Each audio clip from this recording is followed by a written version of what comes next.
নমস্কার বন্ধুরা। বর্ষা চলে আসছে আর কিছুদিন পরই। বর্ষা মোটামুটি ঢুকে যাবে আর মাসখানেক, 1-1.5 মাসের মধ্যে বর্ষা ঢুকে যাবে। তার আগ দিয়ে কি করতে হবে আমাদের? ছাদ বাগানে যত গাছ আছে তাদের রেডি করে নিতে হবে। আমাদের টবে যেসব গাছ লাগিয়েছি তাদের কিন্তু খাবার দিয়ে সমস্ত কিছু রেডি করে নিতে হবে তার আগ দিয়ে, বর্ষা ঢোকার আগ দিয়ে।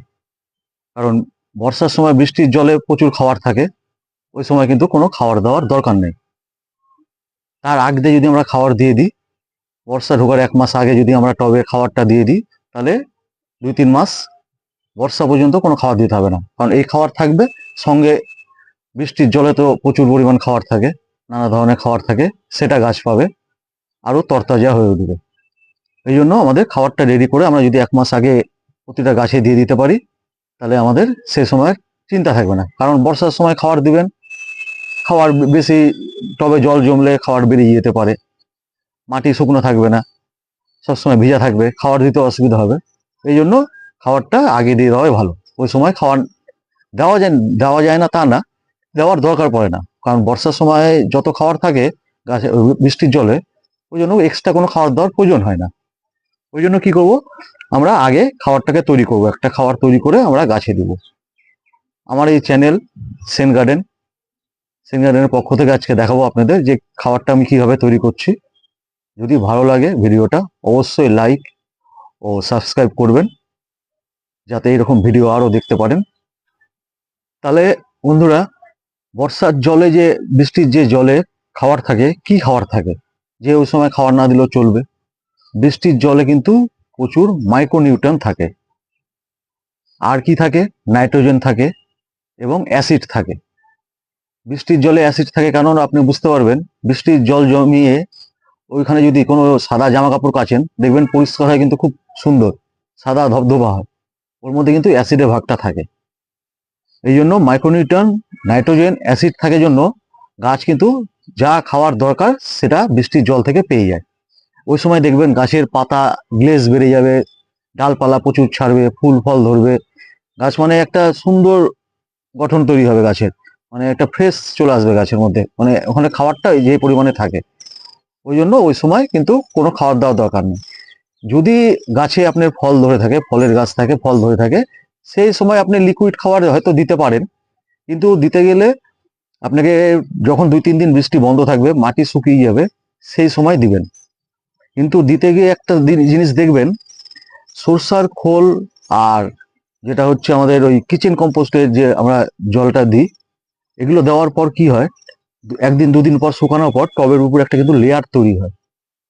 এই লেয়ারটা দেখবেন, এর নিচে বর্ষার সময় এই লেয়ারের নিচে কিন্তু প্রচুর ফাঙ্গাসের আক্রমণ হয়, অনেক জীবাণু, ছোট ছোট পোকা তৈরি হয়। এটা কিন্তু গাছের একটা বড় ক্ষতি করে। এই জন্যই আমরা বলি যে বর্ষার সময় খাবার না দেওয়াই ভালো। এবার ফল গাছে যদিও বা দেন, ওই খোল জল আর কিচেন কম্পোস্ট যাই দেন, দেওয়ার পর 2 দিন পর যখন দেখবেন যদি এরকম স্তর পড়ে যায়, তাহলে ভালো করে মাটিটাকে খুঁড়ে দিবেন। ওই স্তরটাকে আপনাকে খুঁড়ে দিতে হবে ভালো করে। যাতে যদি স্তরটা থেকে যায়, ওর নিচে কিন্তু ওরকম প্রচুর ফাঙ্গাস আক্রমণ হবে এবং গাছের শিকড়ের ক্ষতি করবে। সেই জন্য ওটাকে খুঁড়ে দিবেন। আর যদি না হয়, না দিলেও দরকার নেই, কারণ যে খাবার আমি বানিয়ে দিচ্ছি আপনি এইটাই 2-3 মাস কিন্তু খাবারটা চলবে, না দিলেও হবে গাছে। আর এমনি যা পাবে জলে সেটা দিয়েই হবে। এই জন্য একটু ভালো করে দেখে নেন খাবারটা কিভাবে দিচ্ছি। আমি পার টব হিসাবে দেখাচ্ছি, আপনি যদি যতটা টবের লাগবে, আমি এখানে 2টো টবের হিসাবে দেখাচ্ছি। আপনাদের টব যেমন থাকবে সেই হিসাবে রেশিওতে আপনারা নিয়ে নেবেন। আমি 2টো টবের মাপে দেখাচ্ছি। 2টো টবের মাপে আমি কি করছি, প্রথমে এখানে নিয়েছি 5-5-10 মুঠ ভার্মি কম্পোস্ট। আপনি ভার্মি কম্পোস্টের বদলে গোবর সারও নিতে পারেন। পার টবে 5 মুঠ করে হিসাবে আমি এখানে 10 মুঠ ভার্মি কম্পোস্ট নিয়েছি। আর নিয়েছি কি, চা পাতা, যেটা হচ্ছে অব্যবহৃত। এই চা পাতা কিন্তু ব্যবহার হয়নি, দোকান থেকে আনা ডাইরেক্ট চা পাতা। আমি এটা ডাইরেক্ট কেন দিচ্ছি, আগেও দেখেছি আপনাদের চা পাতা সার, সেটাতে একটু পচিয়ে 10-15 দিন পচিয়ে তারপরে দিতে হয়। আমি এটা কম সময় যাতে করা যায়, ওই জন্য দিচ্ছি। বৃষ্টির জল পাবে, ও ভিতরে পচবে এবং এটাতে আপনার খাবারটা একটু বেশি থাকবে, যেহেতু ডাইরেক্ট চা পাতা, এটাতে জলে ফুটানো হচ্ছে না। এই জন্য এই চা পাতাটা আমি দিচ্ছি। এই পার টব হিসাবে আমি কিন্তু 1 চামচ করে চা পাতা দিব।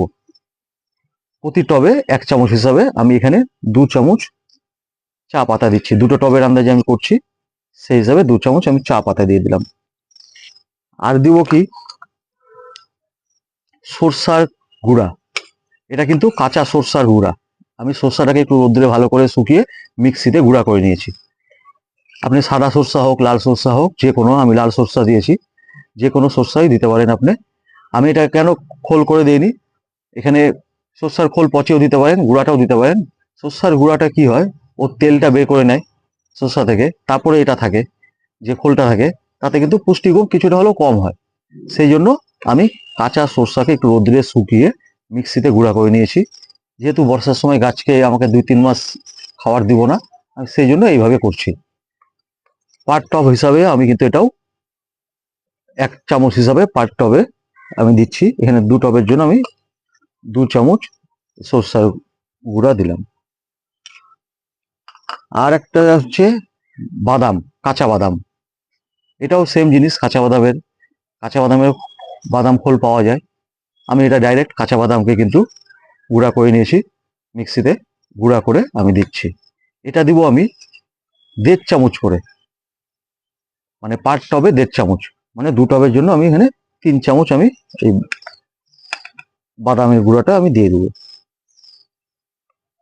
3 চামচের মতো আমি দিলাম।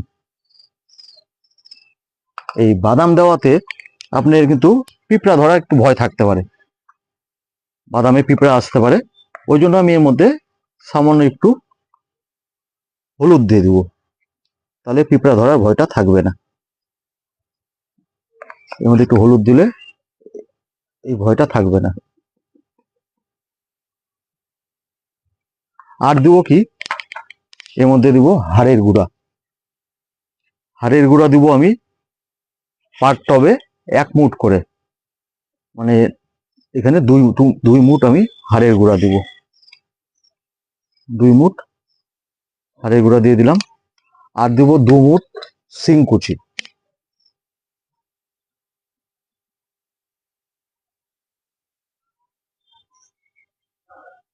শিংকুচিতে নাইট্রোজেনের পরিমাণটা অনেক বেশি থাকে। হাড়ের গুঁড়াতে যেমন ফসফরাসের পরিমাণটা অনেক বেশি, বাদামেও কিন্তু নাইট্রোজেনের পরিমাণ অনেক বেশি থাকে। এই জন্য আমি এগুলো দিয়ে দিচ্ছি। এর মধ্যে একটু হালকা অল্প আমি ফাঙ্গিসাইড পাউডার দিয়ে দিচ্ছি। আপনি যে কোনো ফাঙ্গিসাইড পাউডার একটু দিতে পারেন। আমি ফাঙ্গিসাইড পাউডারটা দিয়ে দিচ্ছি। আর দিব অল্প পরিমাণ নিমখোল। এই অল্প পরিমাণ একটু নিমখোল দিয়ে দিব, কারণ মাটিতে যাতে, বর্ষার মাটিতে পোকাও ধরতে পারে, ওই জন্য আমি একটু নিমখোল দিয়ে দিতে পারি। কারণ জলে, বর্ষার জলে অনেক পোকার আক্রমণ হয়। এবার দিয়ে এটাকে আমি ভালো করে একটু মাখিয়ে নেব। ভালো করে এটাকে মাখিয়ে নিতে হবে।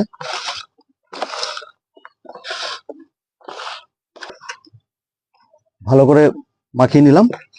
মাখিয়ে নিয়ে এটা আমি গাছে দিব। এটা আমি এখানে দেখাচ্ছি আপনাদের, ডাইরেক্ট আমি এখানে গাছেই দিব এখন। এটাকে যদি আপনারা 5 দিন 7 দিন একটু ভিজিয়ে কারো মধ্যে রেখে দিতে পারেন, কোনো টবে কিংবা কোনো ব্যাগের বস্তার মধ্যে, যার মধ্যে হোক, প্লাস্টিকের মধ্যে একটু ভিজিয়ে মুখ বন্ধ করে 5-7 দিন রেখে দিতে পারেন। রেখে দিয়ে দিতে গেলে এটা আরো ভালো হয়, তাহলে খুবই ভালো হবে। 5-7 দিন 10 দিন রেখে দেন, রেখে দিয়ে একটু ভিজিয়ে তারপরে দেন। এটা আমি দেখানোর জন্য আমি দিচ্ছি এখন। ডাইরেক্ট দিলেও কোনো ক্ষতি নাই। যেই টবে দিব আমি, সেই টবটা কিন্তু একটু মাটিটা খুঁড়ে নেব, হালকা করে মাটিটা খুঁড়ে নেব। মাটিকে খুঁড়ে আমি এই টবে দিয়ে দেব।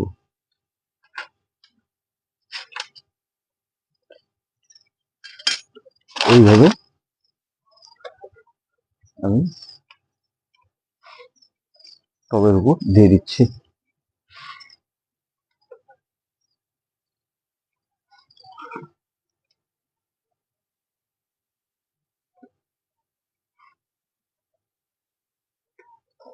এইভাবে ভালো করে দিয়ে মাটিটাকে আবার মিশিয়ে দিবেন। খাবারটাকে মাটির সঙ্গে একটু ভালো করে মিশিয়ে দিবেন। এইভাবে খুঁড়ে এই মাটির সঙ্গে ভালো করে মিশিয়ে দিলে ভালো হবে জিনিসটা। এইভাবে মিশিয়ে দিয়ে এবার কি করবেন, এর মধ্যে জল দিয়ে দেন, ভালো করে জল দিয়ে দিলাম। এইভাবে জল দিয়ে এবার রেখে দেন গাছকে। তাহলে কি হবে, আমার এই খাবারটা কিন্তু যেটা দিলাম, এটা আমার এখন গাছে কিন্তু বর্ষার পর্যন্ত কোনো খাবার দেওয়ার দরকার নেই। 2-3 মাস অন্তত এই গাছ চলবে, এবং বৃষ্টির সময় যে খাবারটা পাবে সেটা তো পাবেই। ওই জন্য আর এখন আর গাছকে কোনো খাবার দেওয়ার দরকার নেই। এইভাবে যদি করে রেখে দেন, বর্ষা পর্যন্ত আপনার নিশ্চিন্তে গাছ সুন্দর থাকবে, এবং বর্ষার সময় দেখবেন এর চেহারা আরো বেড়ে গেছে। এই খাবার পাবে, প্লাস বৃষ্টির জলের যে খাবার সেটা পাবে। ওই জন্য আর এক্সট্রা খাবার দেওয়ার দরকার নেই। দিলে দিতে পারেন, না দেওয়ার কিছু নাই, দেওয়া যায়, কিন্তু দিয়ে অযথা। বর্ষার সময় না দেওয়াই ভালো। কি দরকার ওই ঠিক মতো মাটি খুঁড়বে, মাটি ভিজা থাকবে, কাদা হয়ে থাকবে, নষ্ট হবে, বেশি বৃষ্টি হবে, খাবার বেরিয়ে যাবে, দরকার নেই। এই জন্য আগে দিয়ে দিলাম, ওই খাবার পাবে। জলের থেকে তো আমরা নাইট্রোজেন, মাইক্রো নিউট্রন সবই পাচ্ছে, ওর যা দরকার ও সব পেয়ে গেল। এইভাবে করেন, আর কোনো কিছু দরকার নেই, বর্ষা পার পর্যন্ত নিশ্চিন্ত। ঠিক আছে বন্ধুরা, নমস্কার।